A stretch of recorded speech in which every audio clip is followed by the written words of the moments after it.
Ya, itu tadi statement dari kuasa hukum Peggy dan sebelumnya juga dari pihak kuasa hukum ataupun tim hukum dari Polda Jawa Barat juga telah memberikan statement. Paling tidak ada poin-poin penting yang bisa diambil dari kuasa hukum dari Peggy Setiawan yang disebutkan statementnya tadi menyebutkan bahwa penetapan tersangka terhadap Peggy Setiawan terbilang janggal begitu yang disebutkan dan juga mempertanyakan mengapa penetapan tersangka dan juga pengejaran Peggy dan memasukkan Peggy sebagai DPO ini baru sekarang mengingat Peggy Setiawan tidak pernah berpindah rumah. Kemudian kuasa hukum Peggy juga menyebutkan belum pernah diperiksa Peggy ini sebagai tersangka tetapi masuk dalam DPO. Dan sebelumnya tim hukum dari Polda Jawa Barat juga memberikan statement terkait dengan alibi-alibi terkait tempat tinggal dan lain-lain yang dibantah juga di dalam persidangan. Intinya saudara dalam jawaban di persidangan pra-peradilan hari ini merupakan jawaban dari gugatan dalil-dalil yang dilakukan kemarin. Ini menolak semua dalil-dalil yang disebutkan oleh tim kuasa hukum dari Peggy Setiawan. Dan saudara, kita dengarkan statement dari kuasa hukum Peggy Setiawan saat ini di PN Bandung, Jawa Barat. Rasa pokok perkara, itu poin kami yang pertama. Selanjutnya lagi, bahwa di dalam jawaban pihak termohon menegaskan bahwa DPO itu telah dibuat pada tahun 2016. Ironisnya 2016 mereka sudah membuat, kemudian di 2016 juga mereka sudah datang ke rumah pemohon, dalam hal ini Peggy Setiawan, mengambil foto.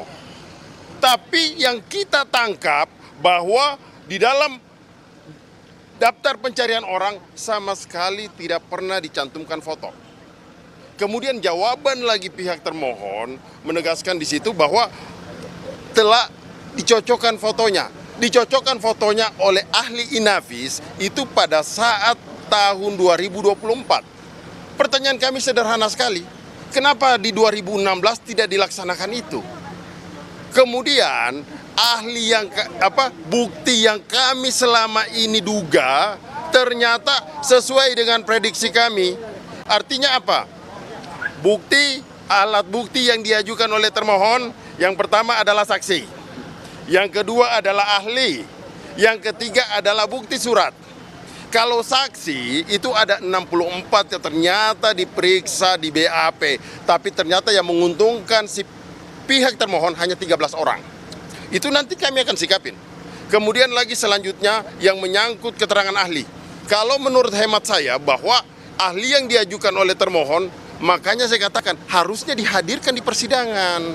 Jangan masuk kepada pokok perkara. Ini di dalam jawaban mereka kan semuanya BAP.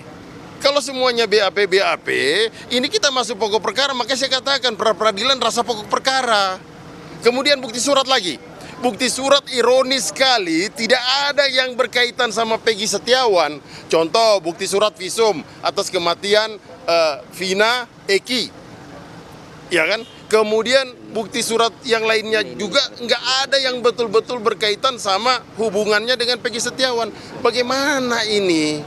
Makanya kami sangat optimis, walaupun pernyataan dari jawaban pihak termohon, kami sangat optimis bahwa perkara kami masih hakul yakin ini akan dikabulkan oleh Pengadilan Negeri Bandung. Kira-kira seperti itu. Sama sekali tidak menjawab pertanyaan gugatan kemarin. Kalau kami anggap bahwa itu menjawab, pihak pemohon ini menjawab dari gugatan kami, namun sayangnya bahwa contoh alat bukti itu adalah visum, Vina dan Egi, ya kan. Kemudian lagi beberapa lagi itu surat seperti surat rapor, ijazah. Ini hubungan hukumnya kaitannya di mana?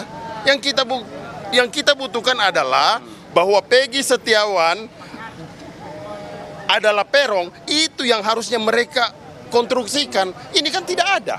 Hanya keterangan saksi ini, saksi itu. Tapi saksi yang perlu harus diingat bahwa di dalam penyidikan pihak termohon, Polda Jawa Barat tidak ada kok dilakukan BAP konfrontir. Seharusnya BAP itu harus ada. Jadi ketika Peggy Setiawan menolak keterangan saksi itu dihadirkan, ayo dipertemukan, kemudian ayo diperiksa. Tapi faktanya ini tidak ada. Bagaimana kita mau mengukur kebenaran saksi itu? Ya kan? Selanjutnya lagi, di dalam pelaku-pelakunya ini semua, itu banyak berlatar belakang Sudirman. Cuma tamatan SD. Peggy Setiawan, cuma tamatan SMP, kemudian dibawa, ditarik pemeriksaan psikologis lah. Diuji lah bagaimana. Mereka ini ditanya oleh pihak kepolisian saja, mereka sudah gemetaran. Jadi jangan samakan seperti kami, gitu loh. Itu tadi statement dari kuasa hukum Peggy Setiawan yang menyebutkan kejanggalan dari keterangan ataupun jawaban yang diberikan oleh kuasa hukum Polda Jabar tadi dalam persidangan, termasuk terkait dengan di tahun 2016 di mana posisi Peggy Setiawan ada berada di Bandung dan juga alat bukti yang ada di persidangan termasuk ada saksi, ahli dan juga surat-surat yang dipertanyakan oleh kuasa hukum dari Peggy Setiawan. Dan yang paling ditekankan oleh kuasa hukum Peggy menyebutkan optimismenya akan gugatannya dikabulkan oleh majelis hakim apabila melihat alat bukti yang meragukan saksi, ahli dan juga surat yang dibacakan tadi di dalam persidangan.